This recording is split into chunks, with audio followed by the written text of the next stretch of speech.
Aucune trace d'amiante au-delà du seuil légal à Verallia. Dans son communiqué, la direction du site de Chalon-sur-Saône se veut rassurante.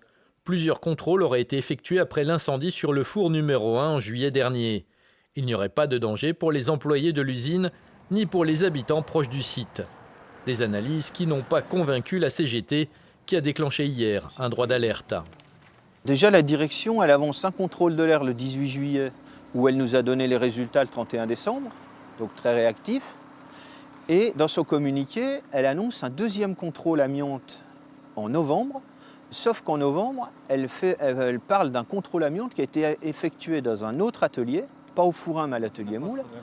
Seule consolation pour l'ensemble des syndicats de Verallia, la mise en place d'un nouveau contrôle de la qualité de l'air par la direction. Un organisme certifié va effectuer des mesures pendant tout le mois de janvier, plus de 5 mois après l'incendie de la toiture du four numéro 1. On aura toujours l'incertitude sur les 6 premiers mois, puisque là, on n'aura pas pu faire d'analyse d'air, et notamment sur des périodes comme les 20-21 décembre où il y avait des fortes turbulences de vent. Là, il tombait des plaques un peu partout, et les salariés, d'ailleurs, fait venir le RH parce qu'il y en avait trop. Donc sur ces périodes-là, il y aura peut-être eu exposition, on ne le saura jamais maintenant.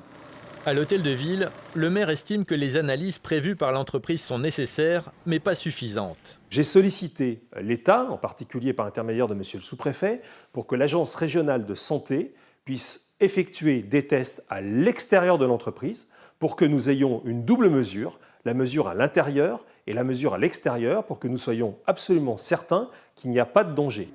Les résultats d'analyse de la qualité de l'air sont attendus pour la fin du mois de janvier.